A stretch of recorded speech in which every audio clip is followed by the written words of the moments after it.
Hello students, नमस्ते, आदाब, सत श्री अकाल। Welcome to my YouTube channel. My name is Gaurav Dikshit. Once again I have brought another video of electrostatic. This is part 9th of electrostatic. So today we will talk about Gauss law. ठीक है, आज हम लोग Gauss law बात करते हैं। Last video में हम लोग ने इलेक्ट्रिक फ्लक्स के बारे में, एरिया वेक्टर के बारे में बात करा था, तो आप उस वीडियो जरूर देखें, तो आपको वहां से इलेक्ट्रिक फ्लक्स का फंडा क्लियर हो, कंसेप्ट क्लियर हो जाए। ठीक है, तो चलो यहाँ पर भी थोड़ा हम इलेक्ट्रिक फ्लक्स के बारे में बता देते हैं। गॉस लॉ पढ़ रहे हैं तो गॉस लॉ के लिए हमको इलेक्ट्रिक फ्लक्स को जानना जरूरी है। ठीक है, तो इलेक्ट्रिक फ्लक्स देखो क्या बताया हमने। जैसे मान लेते हैं इलेक्ट्रिक फ्लक्स, ये हमारी एक मान लिया इस टाइप से सरफेस है। ठीक है, एक हमारी सरफेस है। अब हमने क्या करा, उसका एरिया ये ए है, एक सरफेस है, उसका एरिया ए है। हमने क्या करा, इसका एक छोटा सा पार्ट यहाँ पर इस टाइप से ये ले लिया, छोटा सा पार्ट हमने ले लिया। ठीक है, अब छोटा सा पार्ट डीए हो गया। क्या हो गया? डीए। तो इसका एरिया वेक्टर कहाँ हो गया? ये हो गया हमारा, मानते ही है डीए। ठीक है, छोटा सा पार्ट हो गया डीए। ठीक है, इसका यूनिट वेक्टर हो गया, इसका एरिया वेक्टर हो गया इस डायरेक्शन में। ठीक है, अब मान लेते हैं जो इलेक्ट्रिक फील्ड की डायरेक्शन है वो इस टाइप से, इलेक्ट्रिक फील्ड की डायरेक्शन इस टाइप से। ठीक है, तो अब ये इसके बीच में थीटा एंगल बना रहा है, ये इसके बीच में थीटा एंगल बना रहा है। तो हमारा यहाँ पर फ्लक्स क्या हो जाती है? हम लोग किसके बारे में पढ़ रहे हैं? इलेक्ट्रिक फ्लक्स, है ना। लास्ट वीडियो में पढ़ाया मैंने, मैं उसका लिंक नीचे डिस्क्रिप्शन में डाल दूंगा, वहां से देख लेना। फिर इलेक्ट्रिक फील्ड जिसको हम लोग किससे डिनोट करते हैं? फाई से। किससे? फाई से। उसी के बारे में हम लोग पढ़ रहे हैं। ठीक है, एक सरफेस था तो उस टाइप से हमने छोटा पार्ट ले लिया डीए, उसका एरिया वेक्टर इस डायरेक्शन में और इलेक्ट्रिक फील्ड इस डायरेक्शन में, थीटा एंगल कवर कर रहा था। तो फ्लक्स की वैल्यू क्या हो जाएगी? अब देखो छोटा सा पार्ट लिया तो यहाँ फ्लक्स की वैल्यू भी हमारी डी फाई होगी। ठीक है, क्या हो गई? D phi.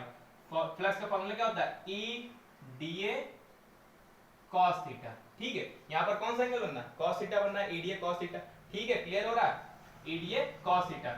और अगर हम बात करें तो देखो ईडीए कॉस थीटा हो गया, इसको और अच्छे से लिखना चाहे कॉस थीटा क्या होता है? कॉस थीटा हमारा होता है कि वो हो जाता है E vector dot DA vector, E vector dot DA vector. ठीक है, इस टाइप से। क्लियर हो गया? E vector dot DA vector. अगर हम पूरे का फ्लक्स निकाले, पूरी सरफेस का फ्लक्स निकाले तो क्या करते हैं हम लोग? इंटीग्रेशन कर देते हैं। इंटीग्रेशन कर देते हैं तो इंटीग्रेशन करने पे क्या होगा? डी फाई जो है उसका हमने क्या करा? इंटीग्रेशन कर दिया। ऐसे यहां पर भी कर दिया, इंटीग्रेशन कर दिया। ठीक है, तो इंटीग्रेशन अब कर देंगे तो क्या हो जाएगा कि डी फाई क्या हो जाएगा? फाई। अब इसको हम लोग अगर ई कांस्टेंट है, ई की वैल्यू कांस्टेंट है, मतलब वैल्यू उसकी हर जगह फिक्स है, तो वो बाहर आ जाएगा और ई का केवल हो जाएगा ए। तो ई डॉट ए तब हम लोग यूज कर सकते हैं। कब ये यूज करेंगे? फाई बराबर ई डॉट ए, ये जब ये हमारी जो इलेक्ट्रिक फील्ड है वो कांस्टेंट हो। क्या हो? कांस्टेंट हो। तो ये फंडा ध्यान रखना। ठीक है, तो फ्लक्स के बारे में ये क्लियर हुआ। फ्लक्स के बारे में इतना बताया था फॉर्मूला। और मैं अगर बात करूं फ्लक्स, तो एक चीज और ध्यान रखना कि मानते हैं जैसे हमारी एक ये सरफेस है, एक हमारी ये सरफेस है। ठीक है, अब अगर इसमें जो हमारी इलेक्ट्रिक लाइंस ऑफ फोर्स है एंड जब एंटर करती, मानते ऐसे गई, ठीक है, ऐसे गई, तो जब एंटर कर रही है इलेक्ट्रिक लाइंस ऑफ फोर्स, जब एंटर कर रही है तो हमारा जो फ्लक्स होता है वो नेगेटिव होता है। कैसा होता है? नेगेटिव होता है फ्लक्स। कब? जब एंटर करती है, जब एंटर करती है। और जब किसी सरफेस से बाहर निकलती है, ठीक है, इलेक्ट्रिक लाइंस ऑफ फोर्स, तो वहां पर जो फ्लक्स होता है वो हमारा होता है पॉजिटिव। तब वहां पर फ्लक्स जो हम लोग लेते हैं वो पॉजिटिव लेते हैं। जब निकलती है तब पॉजिटिव, जब एंटर करती है तब निगेटिव। क्लियर हो गया? ये चीज समझ आई कि नहीं है? इसका अच्छा और क्लियर से बताऊं फंडा, देखो इसको और अच्छे से बता दो। जैसे मान लेते हैं यही हमारा सरफेस था, ठीक है, अब सरफेस है तो उसके अंदर कोई ना कोई चार्ज होगा, तो मैं उस टाइप से भी चार्ज के बारे में आगे बताता हूं, लेकिन यहाँ पर थोड़ा समझते हैं। जैसे है क्या, अब ये इलेक्ट्रिक लाइंस ऑफ फोर्स इस टाइप से गई, तो अगर मैं ये सरफेस लूं, ठीक है, इलेक्ट्रिक फील्ड की डायरेक्शन इस टाइप से थी, इधर की ओर, ठीक है, ये सरफेस यहाँ पर मैंने एक छोटा सा डीए पार्ट ले लिया, तो इसका एरिया वेक्टर इस डायरेक्शन में हो जाएगा, इस डायरेक्शन में हो जाएगा। ठीक है, और होगा क्या कि इलेक्ट्रिक फील्ड भी इसी डायरेक्शन में। अगर मैं यहां पर लूं तो इलेक्ट्रिक फील्ड तो इस डायरेक्शन में हो जाएगी, लेकिन इसका एरिया वेक्टर जो होगा वो इस डायरेक्शन में, एरिया वेक्टर जो हो जाएगा वो इस डायरेक्शन में हो जाएगा। क्लियर है? तो देखो यहाँ पर दोनों अपोजिट डायरेक्शन है, यहाँ दोनों सेम डायरेक्शन है, तो यहाँ पर पॉजिटिव हो जाएगा और यहाँ पर हमारा नेगेटिव हो जाएगा, क्योंकि यहाँ पर दोनों ई और डीए के बीच में जो एंगल 180 और 180 cos 180 -1 होता है, तो क्या हो गया? हमारा जो फ्लक्स है वो नेगेटिव हो गया और यहाँ पर पॉजिटिव रहेगा, तो फ्लक्स का फंडा क्लियर हो गया। ठीक है, अब इलेक्ट्रिक फ्लक्स का इस रफ कर दूं मैं, समझ में आ गया, क्लियर हो गया। अच्छा अब हम लोग बात करेंगे गॉस लॉ। गॉस लॉ से हम लोग पहले उसको गॉस लॉ को पढ़ने के लिए हमको एक चीज और जाननी पड़ेगी, वो है सॉलिड एंगल। ठीक है, सॉलिड एंगल के बारे में बात करते हैं। रफ कर दूं, आराम से पॉज करके नोट करिए पूरा, कोई प्रॉब्लम नो प्रॉब्लम। समझ में आ रहा है फ्लक्स कि किस टाइप से फंडा है पूरा, क्लियर। अब हम लोग बात करते हैं सॉलिड एंगल, इसको जरूर देखते हैं सॉलिड एंगल। ठीक है, सॉलिड एंगल क्या होता है? सॉलिड एंगल देखो, सॉलिड एंगल ये होता है जो हमारा ये 3D सरफेसेस के लिए होता है। किसके लिए? 3D सरफेसेस के लिए। और जो हमारे प्लेन एंगल होता है वो 2D सरफेस के लिए होता है। जो सॉलिड एंगल होते हैं 3D सरफेस, मतलब कि उसमें एक्स वाई जेड तीनों डायरेक्शन होती है। ठीक है, ये क्लियर ना? 3D सरफेस मतलब ये क्लोज्ड होंगी, पूरी क्लोज्ड होती है सरफेसेस। ठीक है, तो ये हमारा सॉलिड एंगल। अब होता क्या सॉलिड एंगल? तो जैसे मान ले रहे हैं हम कि ये हमारा एक स्फीयर हो गया। क्या हो गया? स्फीयर। ठीक है, स्फीयर हो गया, स्फीयर। तो स्फीयर हमारा कैसा होता है? 3D सरफेस होता है। हम जैसे क्या करते हैं, ये इसका एक सेंटर हो गया O। अब हमने क्या करा, इसका यहाँ पर ये छोटा सा पार्ट ले लिया। ठीक है, तो इसका पूरे का एरिया A है, इसके पूरे का एरिया A है। हमने इसका छोटा सा पार्ट ले लिया, उसको नाम दे दिया क्या? ये है हमारा DA मान लेते हैं। क्या मान लेते हैं? ये है हमारा DA। ठीक है, DA। अब क्या करते हैं, ये इसकी रेडियस इस टाइप से हो गई, ये हो गई रेडियस। ठीक है, रेडियस हो गई। अब होता क्या सॉलिड एंगल? मतलब सॉलिड एंगल वो होता है किसी स्फेरिकल सरफेस, किसी स्फेरिकल सरफेस के द्वारा, किसी स्फेरिकल सरफेस के द्वारा जो सेंटर पर एंगल बनता है। स्फेरिकल सरफेस ये हो गई, अब उसके द्वारा, ये स्फेरिकल सरफेस, उसके द्वारा जो सेंटर पर एंगल बनना है वो हमारा कहलाता है सॉलिड एंगल। उसके अब क्या है कि मानते हैं पूरी सरफेस ये गोल गोल सरफेस है। ठीक है, अब हम क्या करते हैं, इस पूरी सरफेस, केवल सरफेस से मतलब होता है, सरफेस से हम लोग क्या करते हैं, इस टाइप से लाइन मिला देते हैं, इस टाइप से सरफेस से केवल। ठीक है, तो यहां पर ये जो एंगल बनना है ये हमारा होता है क्या? Solid angle. यही होता है हमारा सॉलिड एंगल। ठीक है, ये हमारा DA हो गया, ये डिस्टेंस हो गई क्या? R। तो जो सॉलिड एंगल, अब ये जो DA है और R स्क्वायर, मतलब इनकी जो डिस्टेंस है इनके बीच की, ठीक है, R स्क्वायर, ये हमारा सॉलिड एंगल के बराबर होता है। सॉलिड एंगल को हम लोग दिखाते हैं किससे? अब मान लेते हैं, देखो यहाँ पर क्या है, ये जो सॉलिड एंगल इस छोटे से पार्ट के द्वारा बन रहा है, तो हम मान लेते हैं वो जो सॉलिड एंगल है वो d ओमेगा है। ओमेगा से दिखाते हैं, d ओमेगा मतलब छोटा सा। ठीक है, तो d ओमेगा, तो d ओमेगा जो होता है ये हमारा बराबर होता है किसके? ये जो एरिया है DA अपॉन R स्क्वायर, इनके बीच distance, DA is equal to DA upon R square. Clear हो गया? यही होता है हमारा solid angle DA, d omega. ठीक है, d ओमेगा बराबर होता है DA upon R square. Clear हो गया? ये सॉलिड एंगल मतलब कोई भी स्फेरिकल सरफेस है, उस स्फेरिकल सरफेस की द्वारा, उस स्फेरिकल सरफेस के द्वारा जो सेंटर पर एंगल बनना, मतलब जैसे मान लीजिए स्फेरिकल सरफेस है, उसके द्वारा, ये स्फेरिकल सरफेस, उसके द्वारा ये गोल गोल है ऐसे, इसके द्वारा जो सेंटर पर ये एंगल बनना है, यही हमारा होता है सॉलिड एंगल। क्लियर हो गया? अब क्या हमने छोटा सा पार्ट लिया था, ठीक है, अगर हम पूरे स्फेरिकल सरफेस के लिए ले, पूरे मतलब इस स्फीयर की जो हमारी सरफेस है उसके लिए अगर एंगल निकाले तो क्या करेंगे? इसका इंटीग्रेशन करेंगे। तो इंटीग्रेशन क्या करते हैं, इस टाइप से d ओमेगा बराबर हो जाएगा DA upon R square. Radius तो हर जगह सेम होगी, हम जैसे यहाँ पर पार्ट ले, केवल सरफेस से लेना, अंदर नहीं। यहाँ पर सर ये मानते हैं, यहाँ पर अगर हम पार्ट ले लें, ये जैसे ये वाला पार्ट ले लें, ठीक है, तो इसके लिए भी डिस्टेंस सेम होगा। कि यहाँ हम ले लें तो उसके लिए भी डिस्टेंस R तो सेम होगी, तो R हमारा बाहर आ जाएगा, d ओमेगा क्या हो जाएगा? ओमेगा, और 1 अपॉन R स्क्वायर ये हो जाएगा DA। ठीक है, अब DA, तो अब DA करना, DA का मतलब क्या हो जाएगा? अभी छोटा छोटा पार्ट है, पूरा DA का मतलब हो गया पूरे एरिया से, मतलब स्फीयर के पूरे एरिया से। तो स्फीयर का पूरा एरिया क्या होता है? 4 पाई R स्क्वायर। तो 1 अपॉन R स्क्वायर इंटू 4 पाई, रेडियस क्या है? R है, R स्क्वायर, तो हमारा R स्क्वायर से R स्क्वायर कट जाता है, ओमेगा इज इक्वल टू 4 पाई आ जाता है। ठीक है, तो ओमेगा की वैल्यू क्या हो जाती है? 4 पाई। क्लियर हो गया? मतलब कि अगर पूरी सरफेस के लिए निकालेंगे, पूरी स्फेरिकल सरफेस के लिए हम निकालेंगे एंगल, सॉलिड एंगल, तो वो 4 पाई आता है।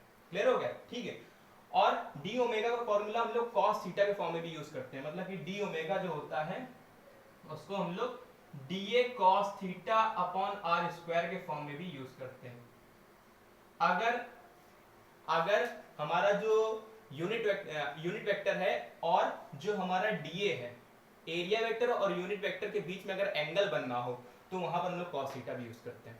ठीक है, तो ये ध्यान रखना इस टाइप से सॉलिड एंगल का। अच्छा बता दो cos थीटा कैसे एंगल बनता है वो भी देख लो। तो मैं इसको रफ करूं, नोट कर लीजिए आराम से। क्लियर हो गया? रफ करता हूं, मैं ये दिखाता हूं कैसे बनना है।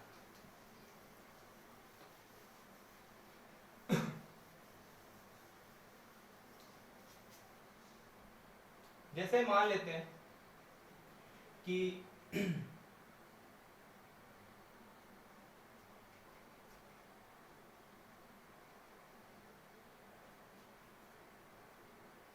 ये एक हमारा सरफेस हो गया डीए। ठीक है, क्या हो गया? डी हो गया। अब हमने क्या करा, ये इसकी हो गई रेडियस। ठीक है, ये पॉइंट मान लेते हैं, ये हमारा सेंटर ओ है। ठीक है, इसकी ये रेडियस है इस टाइप से,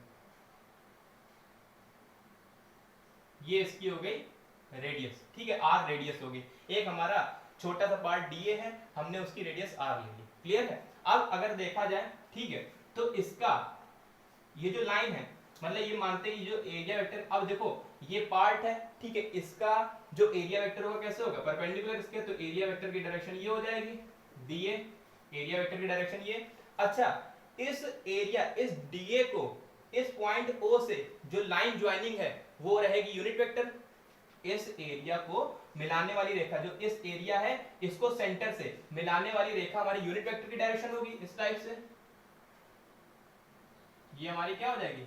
यूनिट वेक्टर की डायरेक्शन। ठीक है, एन कैप क्या होता है? यूनिट वेक्टर होता है। अब इनके बीच में एंगल बनना है थीटा, इनके बीच में एंगल बनना है थीटा। ठीक है, अब हम क्या करते हैं, इस ओ को हम सेंटर मान के सर्कल खींचे। इस ओ को सेंटर मानकर अगर सर्कल खींचे तो सर्कल मान के हम खींच लेंगे, तो वो इस टाइप से, जिसका जो प्रोजेक्शन आ जाएगा वो ये ऐसे आ जाएगा, ये इसका आ जाएगा प्रोजेक्शन। मतलब अगर मान के सेंटर अगर खींच दें, जैसे मान लिया ये ऐसे हो गए। ठीक है, हमने सेंटर खींच दिया, मान लेते हैं सेंटर हमने खींच दिया। ठीक, मतलब कि सेंटर को मान के हमने एक सर्कल खींच दिया, तो इसका प्रोजेक्शन ये आ जाएगा। मतलब कि जो हमारा सर्कल है उसकी सरफेस पे ये प्रोजेक्शन आ जाएगा। क्या आ जाएगा? ये प्रोजेक्शन है, प्रोजेक्शन है। ठीक है, मतलब इसकी एक तरह से प्रोजेक्शन बन रही है, और यही हमारा हो जाता है क्या? यही हमारा हो जाता है डीए कॉस थीटा। ये जो प्रोजेक्शन है इसका, इस डीए का जो हमारा प्रोजेक्शन बनना है ये किस पे? हमारे इसकी सरफेस पे, यही हो जाता है हमारा डीए कॉस थीटा। तो इसीलिए जो डी ओमेगा है उसको हम लोग लिखते हैं DA cos theta upon R square. ठीक है, आर स्क्वायर। अब कॉस थीटा है तो डॉट प्रोडक्ट आता है, तो उसको और अगर कायदे से लिखें तो डी ओमेगा बराबर हो जाता है क्या? डीए वेक्टर डॉट, अब किसके बीच में एंगल था? एन कैप, तो ये हो जाएगा N cap upon R square. तो ये सॉलिड एंगल का पूरा फंडा है। क्लियर हो गया कि किस टाइप से आता है? ठीक है, तो आप इसको नोट कर लो। हो गया नोट? रफ कर दूं मैं कर रहा हूं रफ। अब हम लोग बात करेंगे गॉस लॉ। ठीक है, गॉस लॉ की बात करेंगे, इसको रफ कर देता हूं। अब आते हैं हम लोग गॉस लॉ पे। क्लियर? बताता हूं, पूरा क्लियर करता हूं।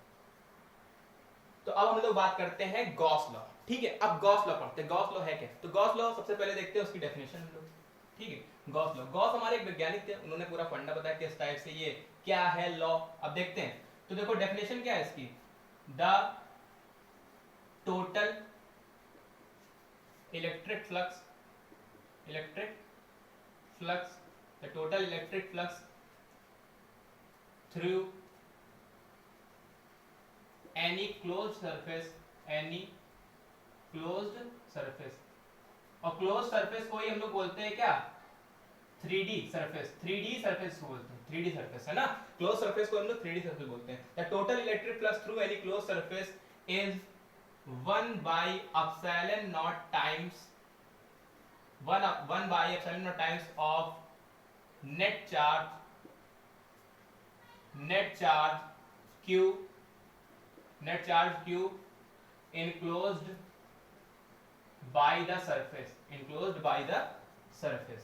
ठीक है, तो ये हमारी हो जाती है गॉस थ्योरम। जिसको हम लोग बोलते हैं गॉस लॉ की थ्योरम है, ठीक है। The total electric flux phi through any close surface is 1 by epsilon naught times of net charge enclosed by surface. मतलब कि है क्या कि देखो गॉस ने क्या बताया, मतलब ये बताया जो फ्लक्स है, ठीक है, फ्लक्स जो है हमारा, ये जो भी जितना भी हमारा चार्ज है, ध्यान रखना 3D सरफेस क्लोज रहेगी वो, और उस क्लोज सरफेस को हम लोग गॉस लॉ में, गॉस थ्योरम में गॉसियन सरफेस बोलते हैं। अभी मैं लिख दूंगा, बता दूंगा। तो जो फ्लक्स है वो नेट चार्ज, जो नेट चार्ज है उसका 1 बाय एप्सिलॉन नॉट टाइम्स, मतलब कि एप्सिलॉन होता है ये क्यू नेट, मतलब कि नेट चार्ज होता है। और ये जो फ्लक्स है ये क्या है, क्लोज सरफेस के लिए, क्लोज्ड सरफेस, ठीक है, क्लोज सरफेस जिसको हम लोग 3D बोलते हैं, 3D सरफेस, ठीक है, 3D सरफेस।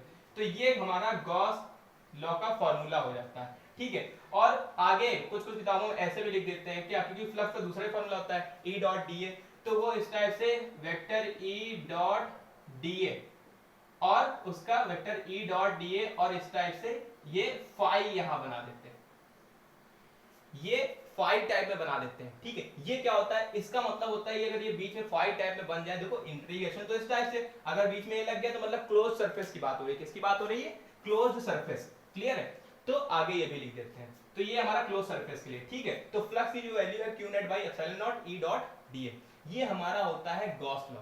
क्लियर हो गया कि गॉस भाई साहब ने ये कहा कि हमारा जो एक 3D सरफेस है, 3D सरफेस अगर उसके अंदर कोई चार्ज है, इनक्लोज्ड बाय सरफेस, मतलब जो चार्ज होगा वो सरफेस के अंदर होगा, बाहर से मतलब नहीं है, वो केवल अंदर से मतलब, ये पॉइंट जरूर ध्यान रखना क्योंकि आगे बहुत काम आने वाला है, ठीक है। अंदर से मतलब है क्योंकि वो चार्ज जो होगा सरफेस के अंदर होगा, हमें अंदर से मतलब है, ठीक है। तो ये हो गया गॉस लॉ के बारे में। अच्छा, अब गॉस लॉ की प्रूविंग किताबों में दी होती, उसको हम लोग बात करते हैं किस टाइप से, कि हाँ उसको प्रूव कैसे किया जाता है, ठीक है।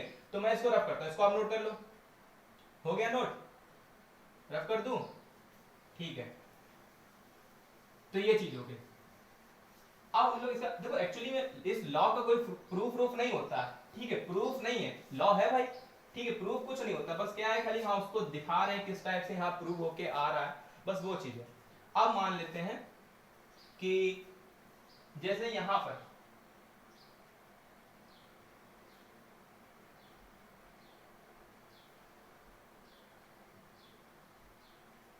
ये हमने मान लिया एक इस टाइप से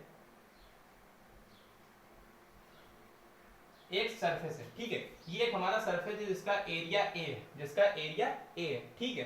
अब यहाँ पर क्या है, सेंटर पर हमारा प्लस क्यू चार्ज रखा हुआ, क्या है, प्लस क्यू चार्ज रखा है। ये हमने एक छोटा सा पार्ट ले लिया, क्या, डीए, छोटा सा पार्ट डीए ले लिया, इसका ये पॉइंट, इसका ये पॉइंट, ठीक है। अब देखो हमारी ये जो हमारा एक सरफेस बनना, इसी को हम लोग गॉस थ्योरम में क्या बोलते हैं, गॉसियन सरफेस, गॉसियन सरफेस बोलते हैं।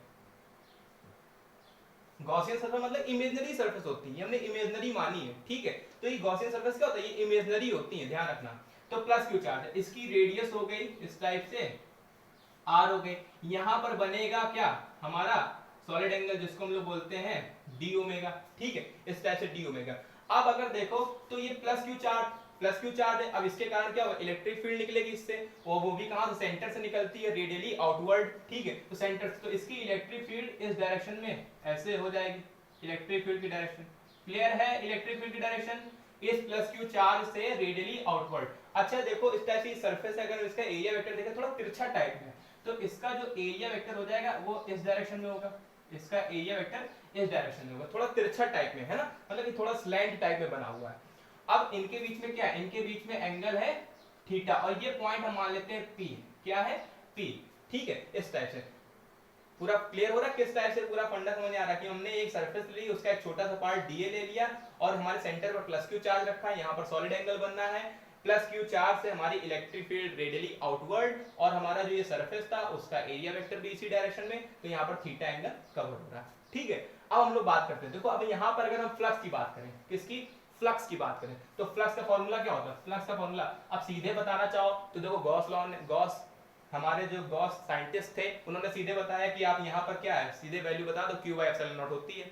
लेकिन अगर हम इसको देखें, इसी को प्रूव करना है एक्चुअली में ना, तो किस टाइप से, तो फ्लक्स का दूसरा फॉर्मूला लेना पड़ेगा। अब देखो छोटा पार्ट है, तो छोटा पार्ट के लिए लोग फ्लक्स भी थोड़ा छोटा लेंगे, डी फाई बराबर फॉर्मूला क्या होता है, फॉर्मूला होता है हमारा E D A cos theta, ठीक है, E D A cos theta होता है, क्लियर हो गया, E D A cos theta. अब किसी भी पॉइंट चार्ज, ये हमारा पॉइंट चार्ज है, ध्यान रखना ये पॉइंट चार्ज होते हैं, ठीक है, पॉइंट चार्ज के कारण इलेक्ट्रिक फील्ड किसी पॉइंट पर क्या होती है, उसके लिए इलेक्ट्रिक फील्ड का हमारा फॉर्मूला होता है E equal to 1/4 pi epsilon naught Q upon R square, electric field का फॉर्मूला ये होता है, क्लियर है ना, इलेक्ट्रिक फील्ड, ठीक है, तो ये हो जाता है। अब ये हम लोग क्या करते हैं, यहाँ पर पुट अप करते हैं E की जगह पे, तो d फाई की वैल्यू क्या हो जाएगी, d फाई की वैल्यू हो जाएगी 1/4 pi epsilon naught Q upon R square, और ये हो जाएगा dA cos थीटा, ठीक है, dA cos थीटा। अब तुम देखो तो ये इस टाइप से R स्क्वायर हो गया, ठीक है, क्लियर हो गया। अब हम इसको क्या करते हैं, थोड़ा देखो d फाई बराबर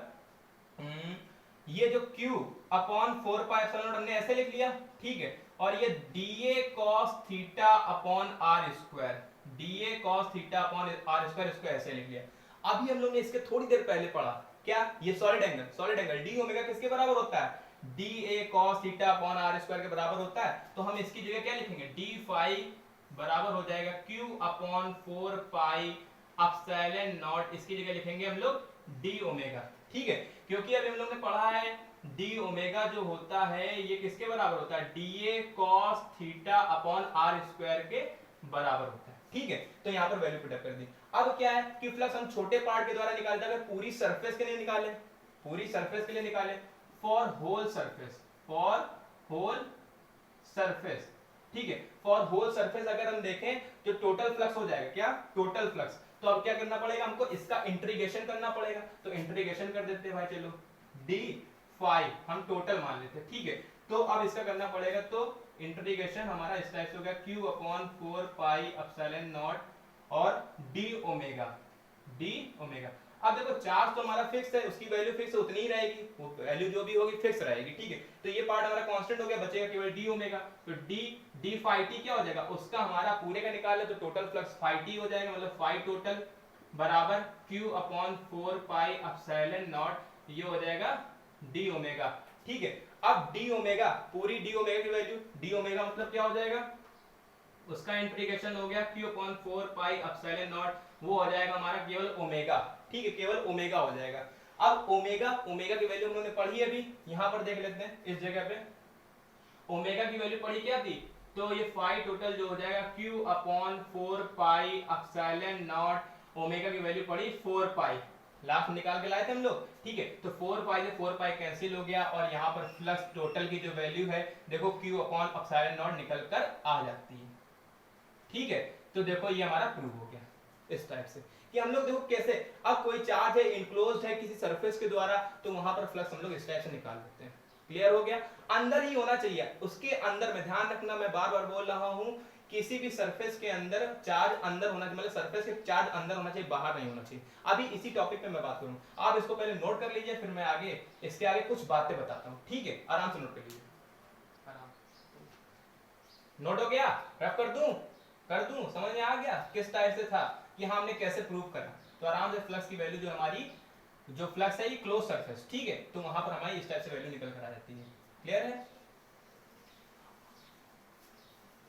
और ये जो हमारा जो फ्लक्स होता है, ठीक है, ये जो गॉस थ्योरम के द्वारा हमको पता चला है, जो फ्लक्स होता है ये साइज और शेप पर भी डिपेंड नहीं करता है, मतलब कि हर जगह साइज और सेज पे अफेक्ट, मतलब कि साइज और जो शेप है वो हमारा फ्लक्स को डिपेंड नहीं करे, क्या कहते हैं उसको, अफेक्ट नहीं करेगा, ठीक है, मतलब कैसा भी चार्ज हो, मतलब चार्ज है, अगर कोई भी हमारा एक सरफेस है उसका शेप कुछ अलग है, साइज अलग है, तो वहां पर जो हमारा चार्ज है, ठीक है, उसके द्वारा फ्लक्स में कोई अफेक्शन नहीं आएगा, ठीक है, कुछ उसको अफेक्ट नहीं करेगा, तो साइज और शेप अफेक्ट नहीं करते हैं किसको, फ्लक्स को, तो ये चीज ध्यान रखनी है। मतलब अगर मैं बताना चाहूँ इस टाइप से, देखो पॉइंट्स है, कुछ इंपॉर्टेंट पॉइंट्स है, ठीक है, इंपॉर्टेंट पॉइंट्स टाइप में, आप जैसे मान लेते हैं कि हमारा एक ये चार्ज हमारा Q है, ठीक है, Q है, एक सरफेस ये ऐसे,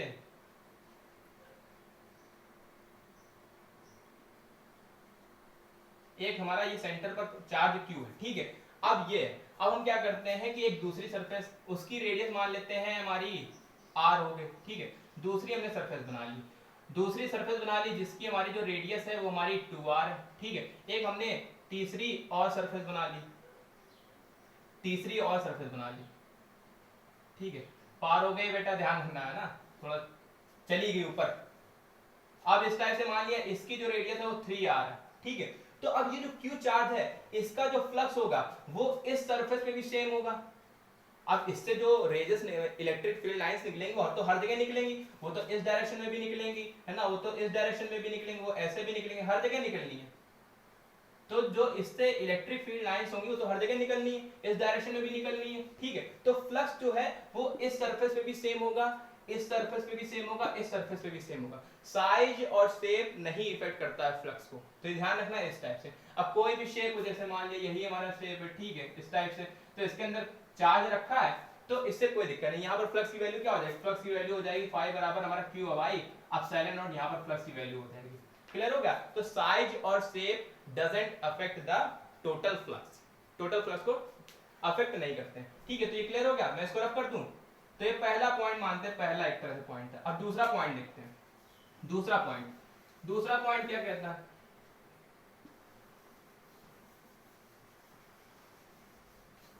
दूसरा पॉइंट ये है, अभी हमने बताया कि मान लेते हैं अब एक सिस्टम है, ठीक है, इस टाइप से एक सिस्टम है हमारा, ये क्लोज्ड है, ठीक है, सिस्टम है हमारा क्लोज्ड है। अब इसके अंदर क्या है कि यहां पर अभी तुमने देखा कि एक चार्ज था, मान लेते हैं यहां पर कि एक प्लस Q1 चार्ज है, ठीक है, दूसरा माइनस Q2 चार्ज है, तीसरा हो गया प्लस Q3 हो गया, चौथा हो गया माइनस का Q4 हो गया, एक और मान लिया मानते हैं प्लस का Q5 हो गया।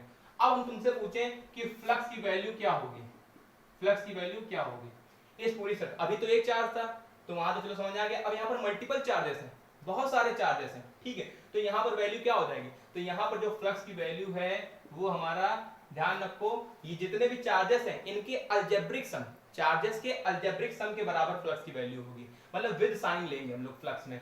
मतलब अगर बात करें, जैसे देखो Q1 है, Q1 माइनस Q2, ठीक है, माइनस Q2 हो गया प्लस का Q3 और माइनस Q4 और हमारा प्लस का Q5, ठीक है, अपॉन एप्सिलॉन नॉट, ये हमारी फ्लक्स की वैल्यू हो जाएगी, ठीक है। अलजेब्रिक चार्जेस के अलजेब्रिक सम के बराबर होगा, चार्जेस के अलजेब्रिक सम। और अगर इसको कायदे से लिखें तो ये जो हमारा फाई है ये हमारा sigma Q upon epsilon not के बराबर हो जाएगा, जब मल्टीपल, कब, जब मल्टीपल चार्जेस होंगे, मतलब बहुत सारे मल्टीपल चार्जेस होंगे, ठीक है, मल्टीपल चार्जेस। और जो हम लोग जोड़ेंगे वो अलजेब्रिक सम जोड़ेंगे, मतलब प्लस माइनस देखते हुए, ध्यान रखना है, ठीक है। तो मल्टीपल जब चार्जेस, बहुत सारे चार्जेस होते हैं तो वहां पर फाई की जो value sigma Q upon epsilon not लगती है। क्लियर हो गया, इस टाइप से समझ में आ गया पंडा। तो दूसरा इंपॉर्टेंट पॉइंट था, रफ कर दूं। तो अब देखो एक नेक्स्ट पॉइंट और अच्छा देखते हैं। हाँ, इसके पहले वाले वीडियो में भी ध्यान रखना, मैंने फ्लक्स और एरिया वेक्टर के बारे में बहुत अच्छे से बताया, तो वहां भी जाके आप क्लियर कर लेना, तभी फंडा क्लियर हो जाएगा, ठीक है। तीसरा पॉइंट ये है कि मान लेते हैं हम कि अब जैसे ये हमारा एक सिस्टम है, ठीक है, एक हमारा सिस्टम है। अब हम कह दे कि यहां पर हमारा एक Q चार्ज है, एक हमारा Q चार्ज है, ठीक है। तो हमारी फ्लक्स की वैल्यू बता दो, क्या बता दो, फ्लक्स की वैल्यू बता दो, फ्लक्स की वैल्यू बता दो क्या होगी। थोड़ा सोचना, पॉज करके आराम से थोड़ा सोचा करो, फिर आंसर यहां पर तुमको सामने हम देंगे, ठीक है। अच्छा, तो मैं बताता हूं, यहां पर फ्लक्स की वैल्यू होगी 0। क्यों 0 क्यों होगा, अभी मैंने बताया क्या कि चार्ज जब हमारा सरफेस के अंदर होगा तभी हमारा फ्लक्स की वैल्यू आएगी, नहीं तो नहीं आएगी, वहां पर 0। ध्यान रखना, बार बार बोल रहा हूं, सरफेस के अंदर चार्ज होगा तो फ्लक्स की वैल्यू आएगी, नहीं तो नहीं आएगी, तो यहां पर 0। अच्छा कैसे, मान लेते चलो ये Q चार्ज है, अब इससे क्या होगा, रेजेस निकलेंगी, मतलब इलेक्ट्रिक फील्ड लाइंस ऐसे ऐसे निकलेंगी हर डायरेक्शन में, ठीक है। तो मान लेते हैं इससे एक ये इलेक्ट्रिक फील्ड निकली, एक ऐसे निकली, एक ऐसे निकली, ठीक है, इलेक्ट्रिक फील्ड इस टाइप से हर जगह निकलेंगी। तो अगर मैं मान लेता हूं ये पॉइंट, इस लाइन पे अगर गौर करो, अभी बताया कि मैंने, देखो यहां से एंटर कर रही है, यहां से एंटर कर रही है, तो मानते ये पॉइंट हमारा A है, ये पॉइंट B है, तो A पॉइंट पर, ठीक है, एट ए पर अगर देखा जाए तो हमारा फ्लक्स होगा वो कैसा हो जाएगा, निगेटिव हो जाएगा। एट ए फ्लक्स हमारा निगेटिव A पॉइंट पर। अगर बात कर ले एट बी पॉइंट पर जो फ्लक्स होगा कैसा होगा, पॉजिटिव होगा, वहां से निकल रही है। तो अगर देखा जाए इस इलेक्ट्रिक फील्ड के द्वारा तो टोटल फ्लक्स कितना हो जाएगा, फाई जो हमारा टोटल होगा वो 0 हो जाएगा। ऐसे ही इस लाइन के लिए, ऐसे ही इस लाइन के लिए, ऐसे ही इस लाइन के लिए, तो सारी लाइनों के लिए हमारा जीरो होगा। तो ये समझ में आ गया कि बाहर कोई चार्ज होगा वो हमारा इफेक्ट नहीं करेगा, मतलब वहां पर फ्लक्स की जो वैल्यू होगी जीरो होगी, अगर अंदर होगा तो ही वैल्यू निकल कर आएगी। क्लियर हो गया? ऐसे ही अगर यहाँ पर लोगे, क्योंकि होता क्या डायरेक्शन देखो, इलेक्ट्रिक फील्ड की डायरेक्शन तो ये हो गई, इसका एरिया वेक्टर भी इसी डायरेक्शन में हो गया, ठीक है। यहाँ पर क्या है, एरिया वेक्टर इस डायरेक्शन में है और यहाँ पर इलेक्ट्रिक फील्ड इस डायरेक्शन में है, दोनों अपोजिट, यहाँ 180 डिग्री एंगल, यहाँ पर हमारा 0 डिग्री तो मतलब पॉजिटिव 180 डिग्री cos 180 -1 तो माइनस प्लस हो जाएगा, इसलिए प्लस की वैल्यू जीरो। समझ में आ गया? इसको नोट कर लो अच्छे से। क्लियर हो गया? ठीक है, समझ में आ गया पूरा? तो आज मैं फिलहाल इतना ही रखता हूँ, बाकी मैं इसके न्यूमेरिकल्स भी लाऊंगा, ठीक है। धीरे धीरे सब कुछ क्लियर होगा, तो आप इसको अच्छे से पढ़ें। खुश रहें, बेस्ट ऑफ लक।